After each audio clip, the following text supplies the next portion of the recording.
19 years Rowena spent on that frozen stone floor in the Eastern Tower, locked in darkness by the man who gave her life. The Silverpine Pack called her an abomination, a wolf born without a scent, hidden away so her golden-haired half-sister could shine as the flawless heir. They left her to rot in silence, in shadow, in nothing. But when Alpha King Kalan, the most feared warlord the realm had ever known, marched his massive army to their gates and demanded a bride, her father's perfect lie began to crack. Alderic planned to offer the king his prized daughter. He had no idea the ruthless Alpha would only ever kneel before the scentless prisoner caged in the attic. Deep in the northern reaches of the Oakhaven Kingdom, where winters showed no mercy and pine forests grew so dense they devoured the sun, Blackwood Keep loomed against the sky. Dark stone, brutal lines, a fortress built to intimidate, home to the Silverpine Pack.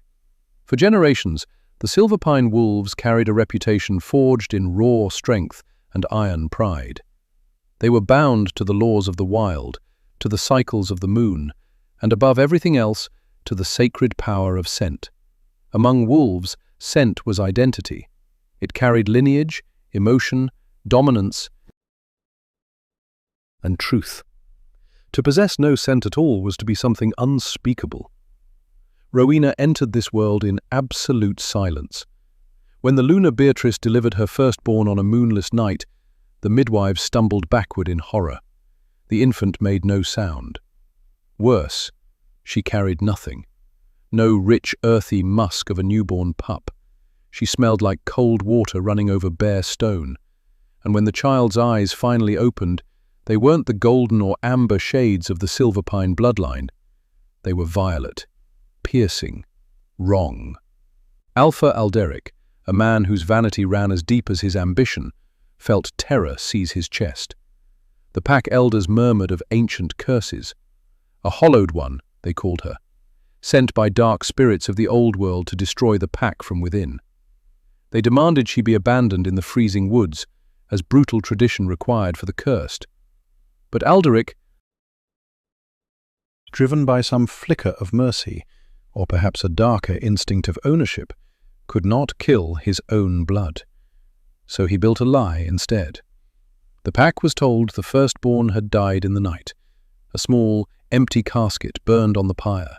The wolves mourned, and while they grieved a child who still breathed, Rowena was carried up the spiraling stone steps of the Eastern Tower, a crumbling wing abandoned for a century. One room, one barred window, a lifetime of walls. 19 years crawled past. Rowena grew from a trembling, silent child into a striking, solitary woman. Those violet eyes held a sharp, quiet intelligence, the kind forged by watching the world from permanent exile. Her days were spent devouring ancient tomes delivered by Liana, a deaf-mute servant and the only living soul permitted to cross her threshold. Rowena understood the histories of the werewolf kingdoms better than the scholars who'd written them. Yet she had never once felt grass beneath her bare feet. Below her tower, the world kept turning. Her mother, Beatrice, died of a shattered heart not long after the birth. Alderic remarried quickly. A second daughter arrived, Genevieve, the golden child, the replacement, engineered to erase the shameful secret locked above. Genevieve was everything Rowena was not. Loud, radiant. She carried the sweet scent of honeysuckle laced with fierce alpha blood, hair like molten gold, amber eyes that pulled the gaze of every unmated male across the territory. From her barred window, Rowena watched Genevieve race through courtyards, spar with warriors, entertain suitors. She felt no envy, only a deep, hollow ache that had no name. She was a ghost haunting her own existence, a spectator to a life her own blood denied her. But the fragile quiet of Blackwood Keep was fracturing. Far to the south, the Iron Fang court had risen to a power no one had seen in generations. Alpha King Kalan, the sovereign they called the Black Wolf of the Valleys, had spent 5 years swallowing the broken territories of Oak Haven whole. Kaelin did not negotiate. He arrived. He demanded. Pack after pack crumbled before his armies. Their alphas bent the knee or lost their heads. Now, word reached Blackwood that his vast forces were marching north. They hadn't come to raise, they'd come to claim. King Kaelin's decree was clear. Northern packs could keep their territories, but the price was steep. Absolute fealty, crushing tides of iron and timber, and a political hostage to guarantee obedience. For Alpha Alderic, surrendering a hostage reeked of weakness. Offering a bride, though, that was strategy, a chance to plant his bloodline on the high throne itself. He fixed his ambitions on Genevieve immediately. She would be presented to the Alpha King like a gilded offering. When the banners of the Ironfang court crested the horizon, black cloth stamped with that silver jawbone, Blackwood Keep erupted into chaos. Servants scrambled, warriors straightened, and Rowena sat on the frozen stone of her tower floor, her bruised cheek pressed to iron bars, watching the host roll toward them like a dark tide. From that height, the raw power bleeding off the king's vanguard made the air hum. It crackled against her skin like a coming storm. She couldn't have known it then. The cage Alderic had welded shut around his shame was about to shatter. The courtyard of Blackwood Keep buckled beneath the weight of Ironfang's advance guard. Dire wolves, monstrous things, twice the bulk of Alderic's best fighters, prowled near the gates, restless and rumbling. Pine resin, tanned leather, hot sweat, and something else. A dominance so thick it coated the back of the throat. Alpha King Kaelin rode at the column's head. He swung down from his warhorse with a liquid ease that contradicted every massive inch of him. Dark armor encased his frame, etched deep with runes from the old tongue. His face was carved rough, a pale scar dragging across his jawline from some forgotten war. His eyes, cold, startling grey. The aura rolling off him was suffocating. Several Silverpine guards bared their throats without thinking as he passed, instinct overriding pride. Alderic waited at the base of the keep's stone steps. Branwick flanked his left. Genevieve, golden and gleaming, stood at his right. Alderic's voice carried over the wind, loud and practiced, though his shoulders dipped with involuntary submission. Blackwood Keep opens its doors to you. A feast awaits. Warm hearths stand ready for your warriors. Kaelin's pale gaze cut across Alderic first, then it landed on Genevieve. She wore crimson silk, elaborately stitched, trembling faintly against the northern cold. Her chin was tipped high, rehearsed regality. Kaelin's nostrils flared once. Ambition, vanity. And beneath the heavy, sweet perfume meant to drown her true scent, nothing that stirred him. His voice came low, rough, like stone dragged across stone. I didn't ride north for feasts. I came for your oath. And you shall have it, my king. Alderic's reply slid out, smooth as oil. He gestured toward the great hall. Cedric, Kaelin's beater, a towering wall of red hair and barely leashed menace, stepped forward. His fingers rested on the pommel of his broadsword. Easy, casual, lethal. Kaelin raised one hand. Cedric stopped. Fine. Kaelin's grey eyes didn't blink. But understand me, Alderic. My patience runs thinner than the ice on your rivers. That night's banquet was a performance of frantic excess. Hundreds of tallow candles threw gold across the great hall's stone walls. Whole roasted boars, venison drowning in dark wine, platters heaped with root vegetables and winter greens. Musicians played loud, deliberately loud, their frenzied melodies trying to smother the tension choking the room. Kaelin occupied the head of the table. He barely touched his plate. His expression gave nothing. Genevieve perched beside him, filling his cup, leaning close enough for her breath to brush his ear. Desperation sweetened her scent until it was nearly cloying. "My king," she murmured, one finger tracing her goblet's rim. _______8____. Kaelan turned those pale grey eyes on her. Inside him, his wolf, ancient, feral, battle-scarred, lay perfectly still. Not a flicker, no pull, no spark, not even the faintest hum of recognition. Her perfume was actively drilling into his skull. Quote, 9. Quote. The words fell like a gate closing. He turned back toward the crowded hall. Quote, 10. Quote. Genevieve's smile cracked at the edges, brittle as frost. Alderic caught the stumble instantly. His hand shot up, a sharp signal to the bards. Play louder, drown it out. Far above the noise, sealed in the freezing black silence of the eastern tower, Rowena paced. Bass drums from the great hall hammered through the stone beneath her feet, shaking something loose inside her chest. 19 years she had accepted this existence. 19 years as the good, silent ghost. Tonight was different. The air crackled, charged, heavy, pulling at her bones like the earth itself was calling. Lyanna, her mute servant, had gone hours earlier to help in the kitchens. In her rush, rattled perhaps by the sheer presence of so many iron-fang wolves, she had failed to throw the heavy deadbolt all the way home. Rowena stopped mid-pace. She stared at the thick oak door, crossed the room, pressed her weight against it. Nothing. She pressed harder, shoulder flat to the wood, every ounce of her slight frame driven forward. A rusted metallic shriek split the silent corridor like a crack of thunder.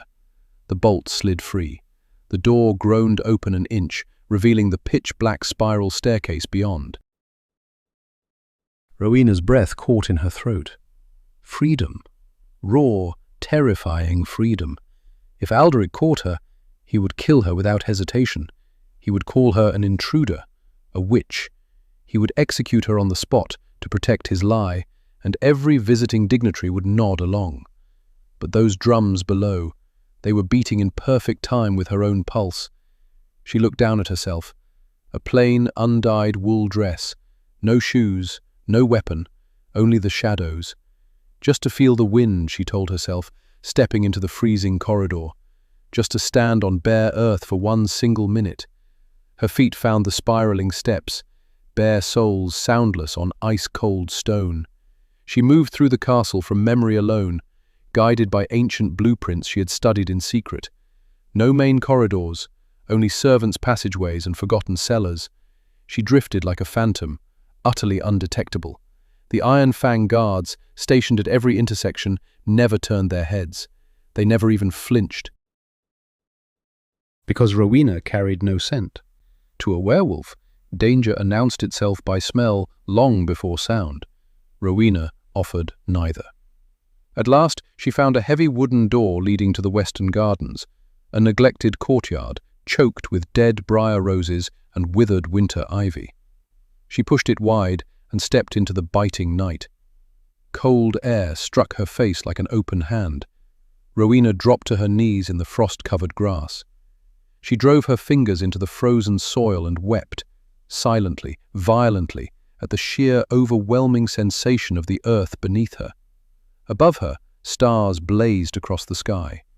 No iron bars between her and that vast, glittering tapestry. For the first time in her life, she felt real. But she was not alone. The banquet had finally become unbearable for Kaelan.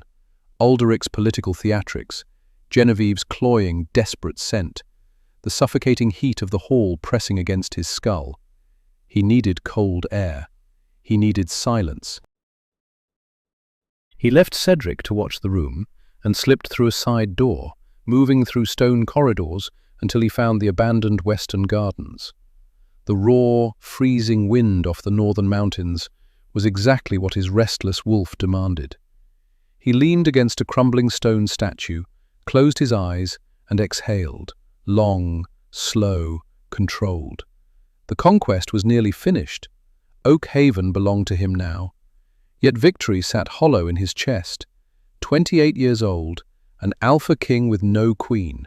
He had never found his mate, and without a true mate, an alpha's rule remained inherently unstable. A pack needed its Luna to temper the alpha's fury. Genevieve was out of the question. He would sooner bind himself to a common foot soldier than chain his fate to that kind of vain ambition. Then, a sound. Kaelin's eyes snapped open. Soft, a whisper of fabric against dead leaves. He dropped into a fighting crouch instantly, claws extending, eyes blazing to a lethal, glowing silver. He drew a sharp breath through his nose, every sense thrown wide to locate the intruder. Nothing. He inhaled deeper, chest expanding. Still nothing. No sweat, no adrenaline, no metallic bite of fear, no earthen musk of wolf, not even the dull, ordinary scent of a human. Only frost, only dead roses. But he could hear breathing.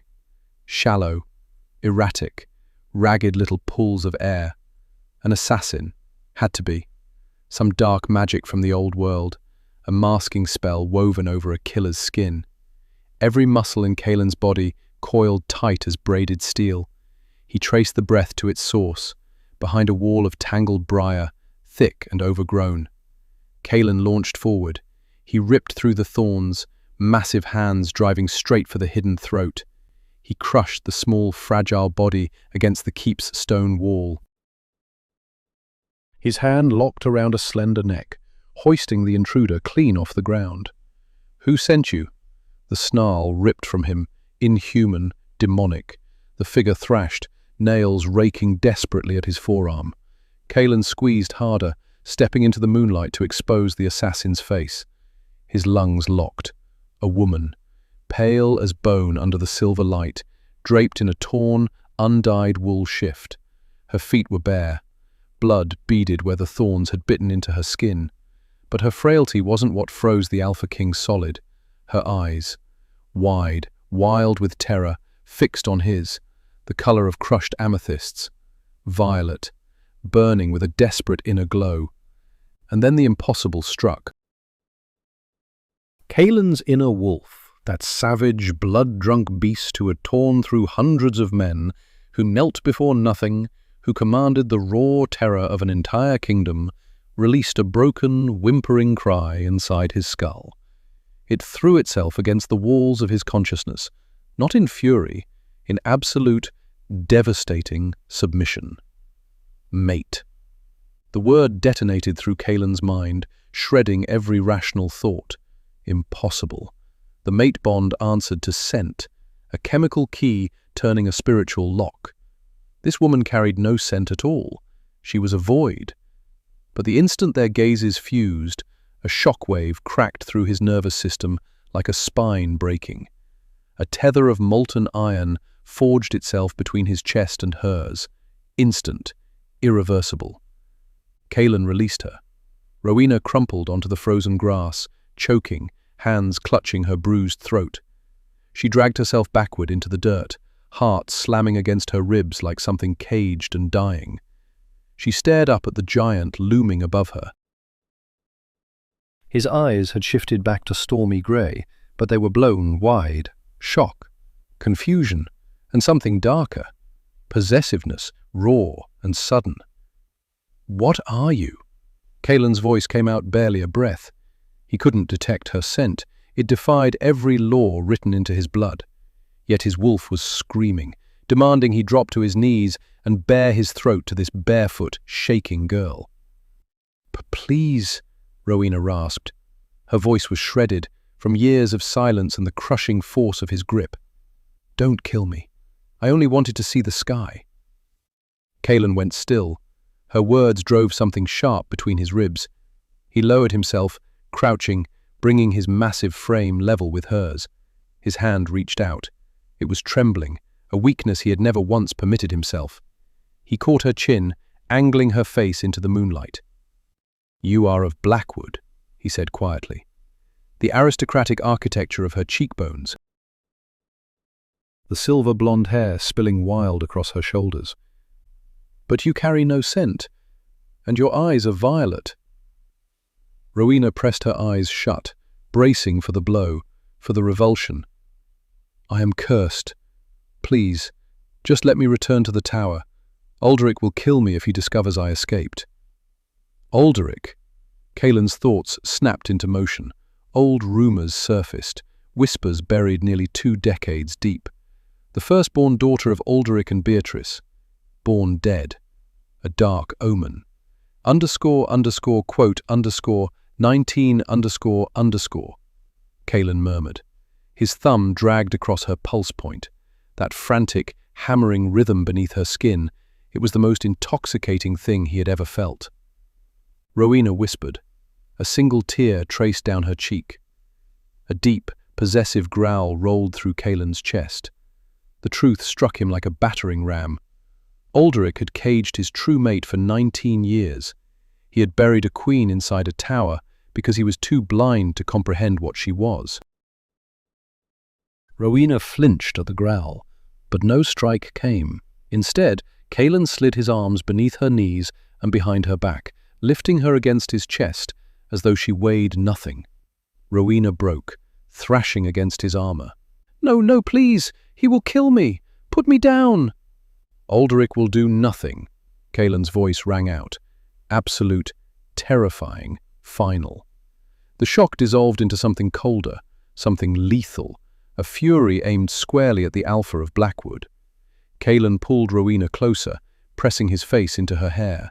She carried no scent, but she felt like the entire world. Quote 25. His voice was low, almost gentle. Quote 26. Quote 27.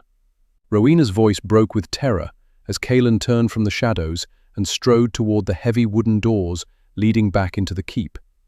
"I am claiming my kingdom," he said. His eyes blazed silver again. "And I am claiming my queen." He didn't sneak her back to her tower. He didn't tuck her away in his chambers.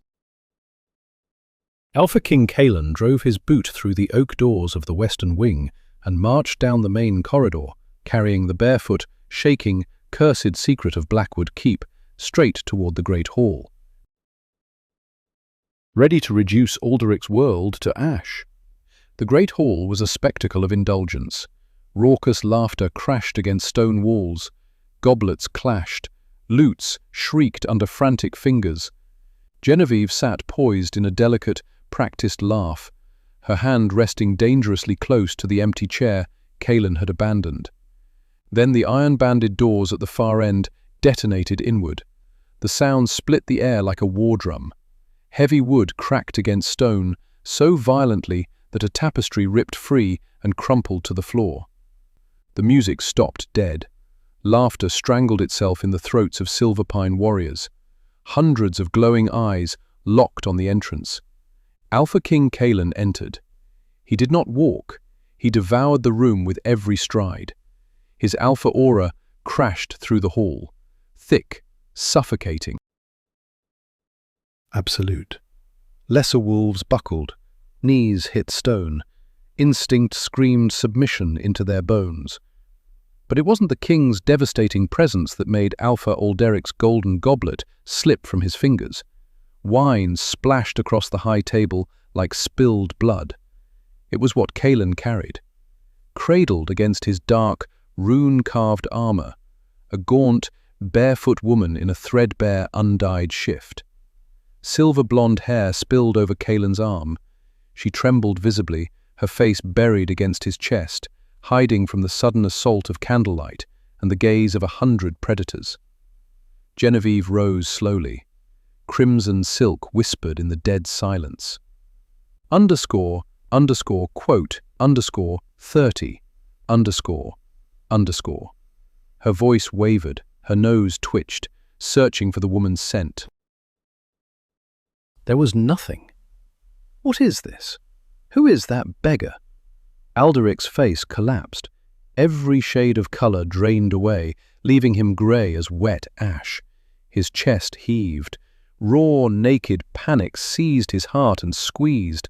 19 years of lies, 19 years of meticulous deception, all of it cradled against the chest of the most dangerous man on the continent.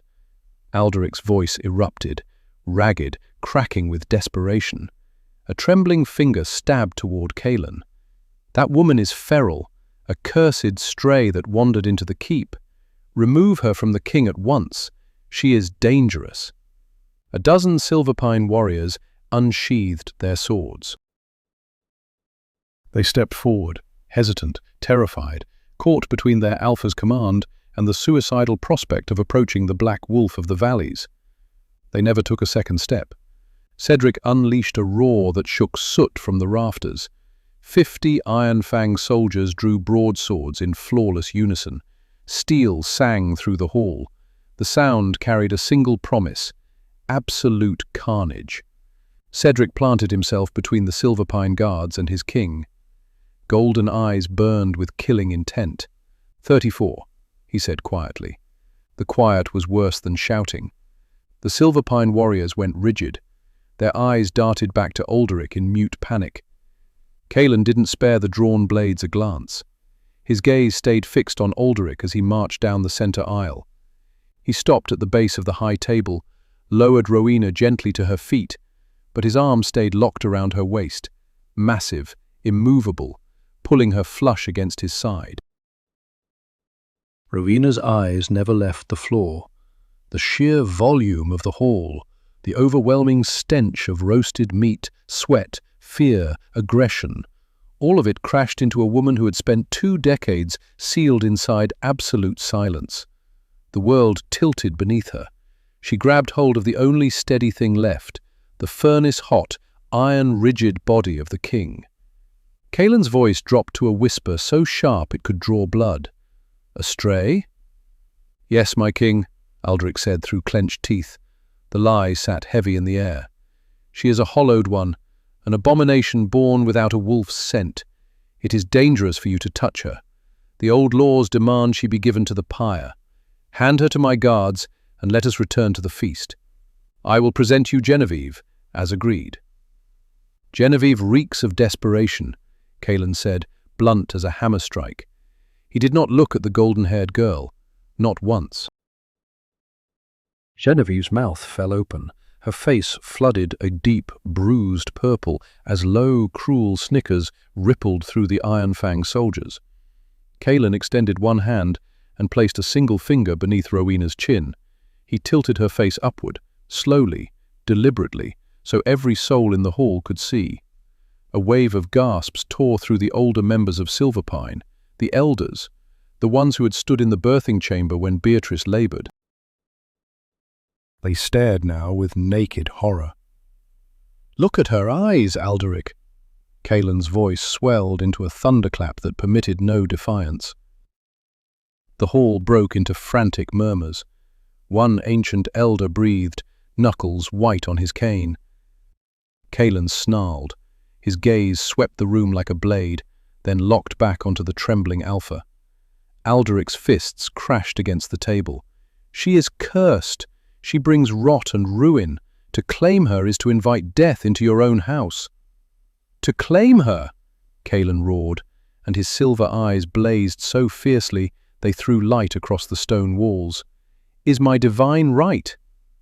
Silence swallowed the hall whole. Rowena looked up at him, her breath locked in her chest. Raw, undisguised devotion burned across that monstrously beautiful face. "She is my mate." The words hit the stone floor like falling anvils. Pandemonium erupted. A scentless mate. It defied every biological law. The mate bond was woven from pheromones and primal scent. It could not exist without them. And yet the certainty pouring off the Alpha King was absolute. His wolf was savagely, irrevocably bound to the frail girl pressed against his side.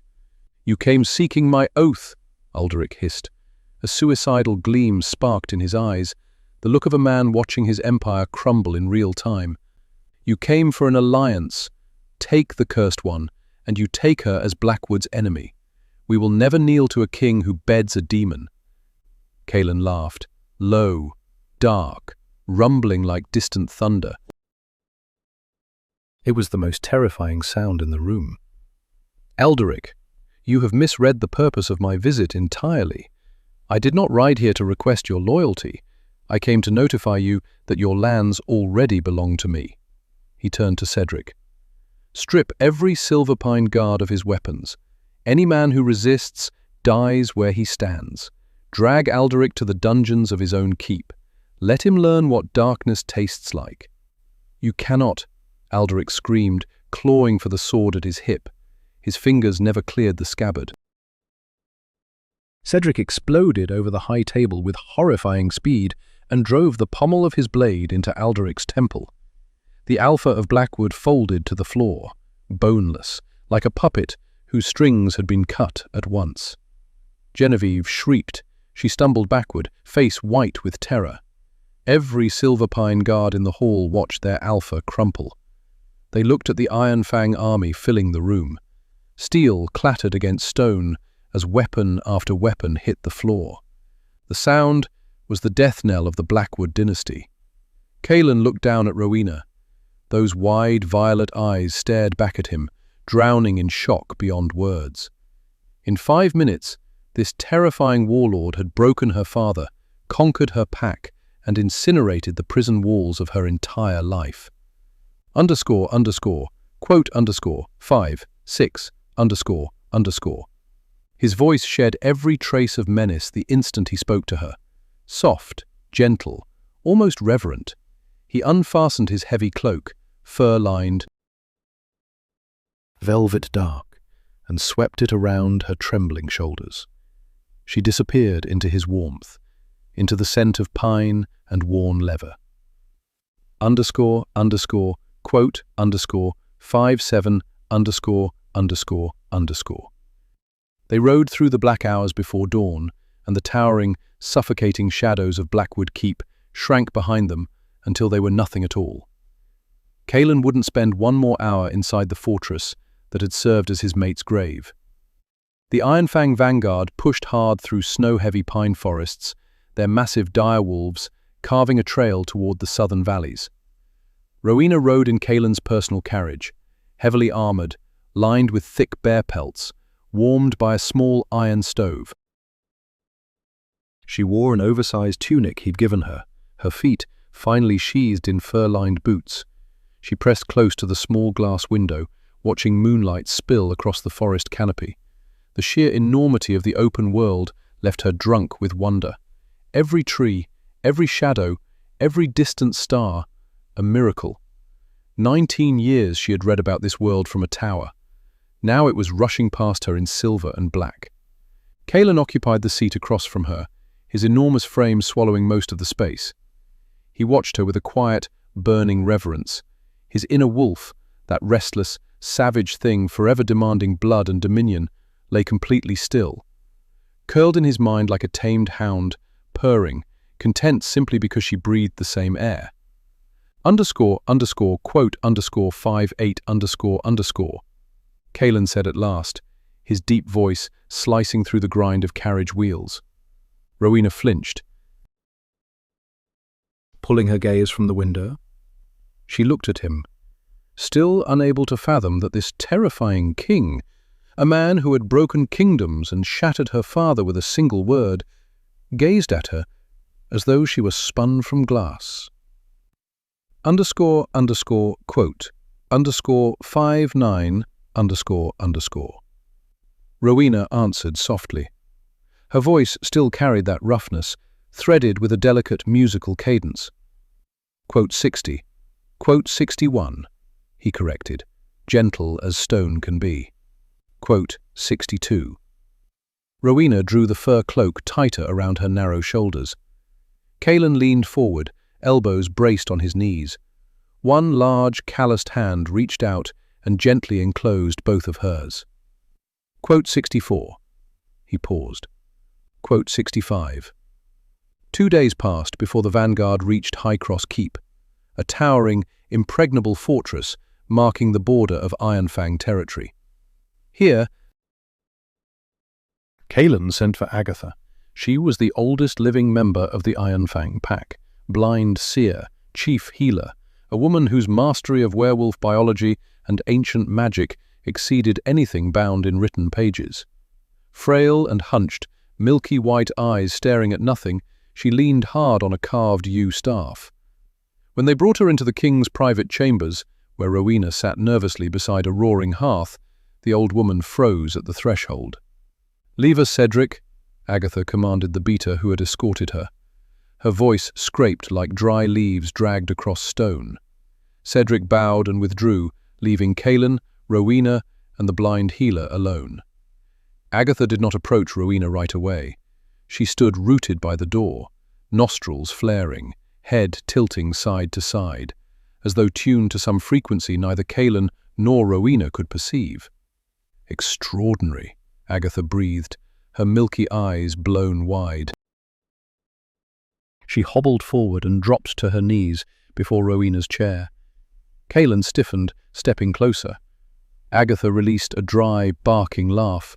Her trembling, wrinkled hands rose, hovering just inches from Rowena's face, tracing the aura she could feel but never see. "She is not scentless, King Kaelin. She does not smell of nothing."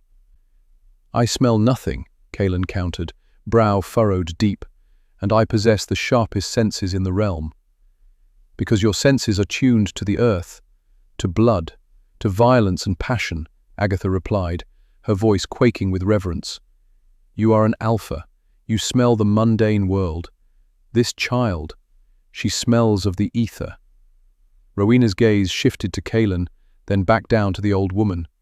Agatha exhaled, her hands falling slack into her lap. Kaelin's eyes locked onto Rowena. Every fragment snapped into place. The garden. He remembered it now with brutal clarity. His wolf had been savage that night, thrashing beneath his skin after the feast. But the instant his fingers grazed her, the instant their eyes met, a stillness had flooded through him like glacial water over fire. She hadn't merely ignited the mate bond, she had drowned the hurricane roaring through his veins. __quote _78__. The name scraped from Kaelin's throat like broken glass. He believed she was a curse. Alderic is a half-wit who wouldn't recognize a diamond if it slit his own throat. Agatha's voice dripped contempt. Her weathered hand found Rowena's knee and squeezed gently. "You, my queen, are the greatest gift the Iron Fang court will ever know." With an ether lunar at his side, the king's mind will never splinter beneath the weight of his crown. You are not a broken wolf. You are the next step in our bloodline's evolution. Rowena couldn't move. For 19 years she had swallowed one truth, that she was defective, monstrous, a gangrenous limb on a noble house. She had accepted with absolute certainty that she deserved neither love, nor sunlight, nor the breath in her own lungs. Now she sat in a warm chamber, swallowed in the heavy furs of an alpha king, hearing herself called a legend. Tears, scalding, relentless, carved rivers down her cheeks. The fortress she'd built around her heart across 2 decades crumbled to dust. Her hands flew to her face. A raw, jagged sob ripped itself loose from somewhere deep in her chest. Kaelin dropped to his knees before her in a single motion. He peeled her hands from her face and crushed her against the broad wall of his chest. No words. He simply held her while 19 years of grief, of silence, of shame poured out against his armor. His face pressed into the silver-blonde curtain of her hair. He breathed deep. No honeysuckle, no pine, no rain. But Agatha had spoken true. What he smelled was peace, total, immovable peace. "You are safe," he murmured against her hair, his arms drawing tighter. "You are my queen, and when we reach the capital, the entire world will kneel before the woman they tried to destroy." The march south toward the Iron Fang capital of Ethelgard consumed a full fortnight, and in those 14 days, the world Rowena had only glimpsed through crumbling parchment unfolded before her like a living tapestry. The brutal, frost-bitten pine forests of the north surrendered to vast emerald valleys, thundering rivers, and sprawling stone villages that dipped their heads to the black and silver banners of King Kaelin.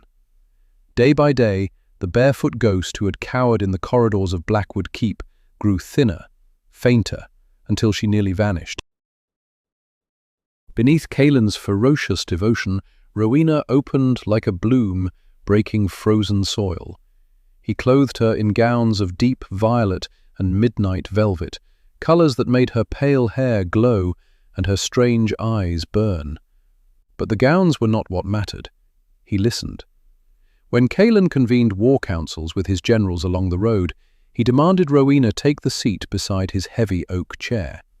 The Iron Fang commanders exchanged glances at first, skeptical of this silent, scentless woman from the north.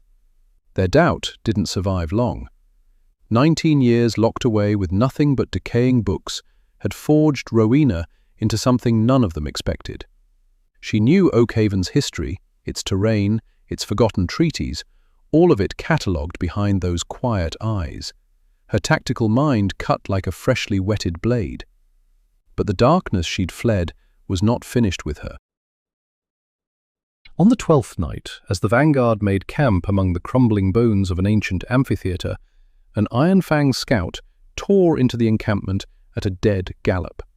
His dire wolf heaved beneath him, grey fur slicked with sweat and crusted in old blood. Kaelin emerged from his command tent in 3 strides, one arm already circling Rowena, pulling her behind the shield of his body. "Report!" he ordered. His voice struck the stone ruins like a thunderclap. "My king," the scout choked out, half falling from his horse before his knee struck the frozen ground. "Betrayal from the north. Alpha Alderic still rots in the dungeons, but his daughter, Genevieve, has slipped her chains. She did not run alone. She has bound herself to the surviving Chastel mercenaries." A guttural growl swept through the Iron Fang court encampment like wildfire. Rowena knew that name in her bones. Antoine Chastel was no legend whispered around campfires. He was documented horror. His private journals, his catalogued butchery of lycanthropes across the 18th century French province of Gévaudan, all of it infamous. The Chastel bloodline had persisted for centuries, a merciless guild of rogue hunters and exiled wolves, masters of dark alchemy and poison-laced weapons. They were the shadow that kept werewolf nobility awake at night. Genevieve had offered them the Blackwood Armories, a permanent seat at her table, all in exchange for helping her seize the north. The scout pressed on, his voice cracking under strain. "They are not waiting for our departure, my king. They have laid a trap inside the Whispering Gorge. Their plan is to kill you and take the Ether Luna, sell her blood on the black market." Kaelin's eyes ignited, a searing, murderous red. The air pressure in the camp plummeted, crushed beneath the weight of the Alpha King's killing intent. "She dares bargain with butchers. She means to sell my mate." "Kaelin," Rowena murmured, pressing her small, warm palm over his white-knuckled fist. The effect was immediate, that choking wave of violent dominance radiating from him simply dissolved, absorbed, neutralized by her ether nature. Soldiers who had been baring their throats in reflexive submission suddenly inhaled, deep, steadying breaths flooding back into their chests. "They hold the high ground inside the gorge," Rowena observed. Her voice carried an eerie calm, a terrifying serenity that made battle-scarred veterans stare. "But the Chastel mercenaries depend on silver ash powder and ambush tactics. They refuse close-quarters combat without overwhelming numbers. If we march into that gorge, we hand them the fight they want." "What do you propose, my queen?" Kaelin asked, gazing down at her. Every soldier present could see it, his absolute, unhesitating trust. "We do not enter the gorge at all. We divide the vanguard," Rowena commanded, violet eyes tracing the ancient maps spread across a nearby table. "You lead a small, conspicuous decoy force through the valley floor. Draw their volley. Let them believe they have cornered the Alpha King. Meanwhile, Cedric takes the main host up the eastern ridge under cover of darkness. The moment they spring their trap on you, Cedric annihilates them from behind. Ruthless. Brilliant." Kaelin smiled, a slow, predatory flash of fangs that promised nothing but ruin. The next dawn unfolded precisely as Rowena had foreseen. Kaelin rode into the narrow, fog-strangled throat of the Whispering Gorge with only 20 riders. The cliffs above erupted. Grappling hooks and weighted nets crashed down first, then a storm of crossbow bolts, every tip dripping liquid silver.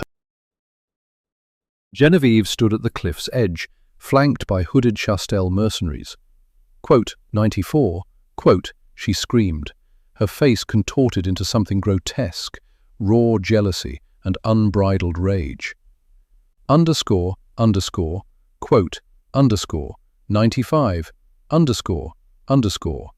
But the Ironfang decoy held formation, hoisting heavy iron shields overhead. Before Genevieve could command a second volley, the eastern ridge detonated. 200 Ironfang warriors unleashed a synchronized, blood-curdling roar. Cedric led the descent, a crashing wave of fur and sharpened steel pouring down upon the mercenaries. The ambush inverted into a slaughter. The Chastel fighters, never prepared for a flanking assault at this scale, were ripped apart. Through the carnage, Genevieve scrambled down the rocky slope, desperate, frantic to outrun the massacre behind her. Her eyes found Kaelin, dismounted now, walking toward her with the slow, inescapable stride of death itself. Panic seized her. She tore a glass vial from beneath her cloak, Chastel forged. Packed with concentrated wolfsbane and silver vapor, she hurled it straight at his chest. Glass shattered against his armor. Toxic green mist erupted, swallowing the Alpha King whole. Kaelin roared, a sound torn from somewhere primal. He dropped to one knee. The dark alchemy scorched his lungs, blistered his skin, paralyzed the wolf inside him. Genevieve drew a dagger. She lunged for the crippled king, but she never reached him. A shape materialized from the thinning fog, planted directly between the fallen king and the unhinged princess. Rowena. She had refused the safety of camp, riding hidden among the decoy force. Underscore, underscore, quote, underscore 96, underscore, underscore. Genevieve shrieked, slashing the dagger at Rowena's face. Rowena did not flinch, did not retreat. 19 years beneath this woman's vanity. 19 years under her father's cruelty. Her hand shot out with impossible speed, locking around Genevieve's wrist, a grip that betrayed strength no one believed she possessed. Underscore, underscore, quote, underscore 97, underscore, underscore. The whisper left her lips as her violet eyes blazed with blinding, ethereal light. Ether energy erupted from her body. A shockwave of crystalline air rippled outward in every direction. It struck the lingering wolfsbane cloud and devoured it, transforming lethal green vapor into harmless morning dew. Genevieve gasped, wrenching backward, but Rowena's hold was iron. "You are nothing but a frightened child playing with monsters, Genevieve, and I am finished being afraid." One swift, precise motion, borrowed from watching Kaelin's soldiers drill, and she twisted that wrist hard. The dagger clattered to the ground. A sharp blow to the temple followed. Genevieve crumpled into the dirt, out cold. Rowena was already on her knees beside Kaelin, black blood on his lips, skin drained of color. She pressed both palms flat against his chest, directly over his heart, and unleashed her ether nature into him. Not magic, biology. Her presence ripped the toxicity from his cells, forced the panic out of his blood, and threw open the gates for his alpha healing to surge. Seconds passed. Kaelin sucked in a massive, shuddering breath. The silver burns across his face sealed shut. Fast, impossibly fast. His icy grey eyes opened. They found the woman kneeling above him.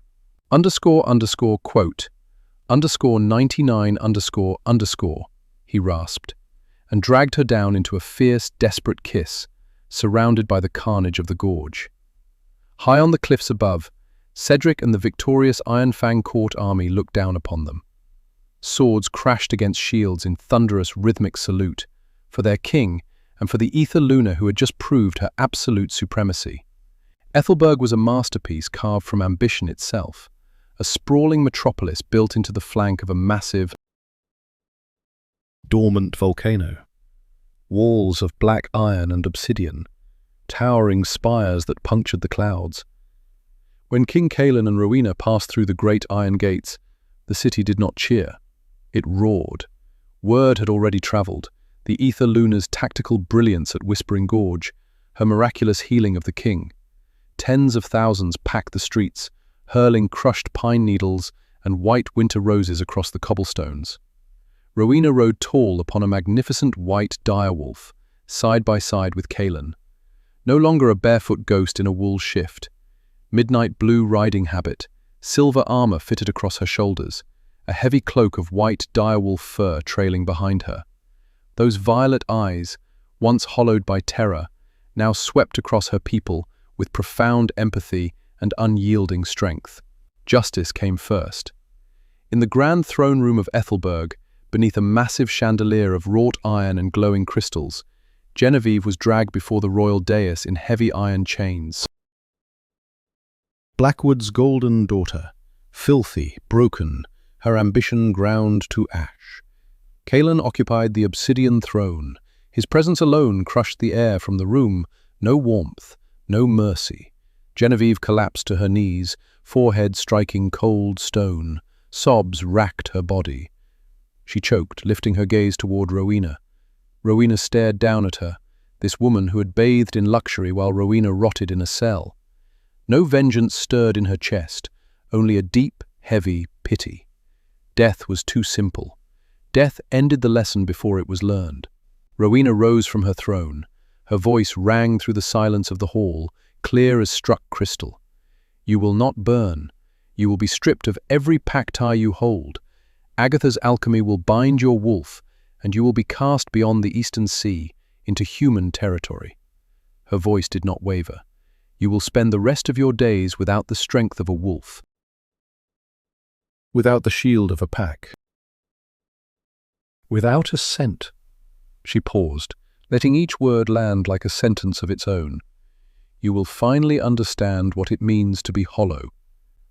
A collective gasp rippled through the hall. For a proud werewolf, this was crueler than any executioner's blade. Perfectly poetic, perfectly bloodless. Kaelin's jaw tightened with approval, a slow nod, a dark smile curling at the edge of his mouth.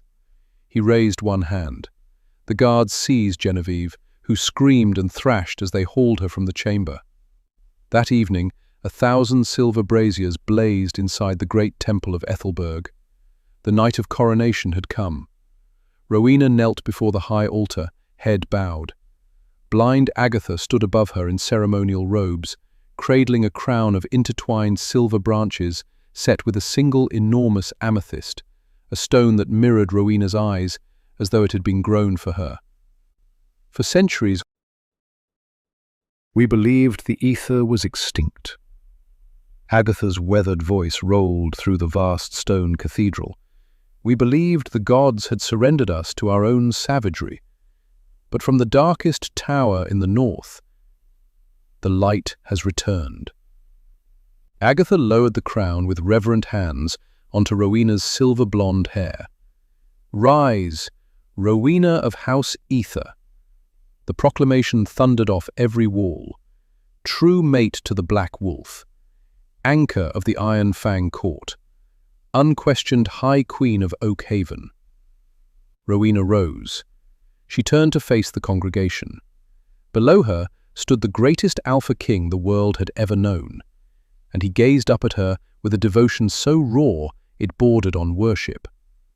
Behind him, thousands of the realm's most fearsome warriors filled the temple floor, and as one body, they dropped to their knees.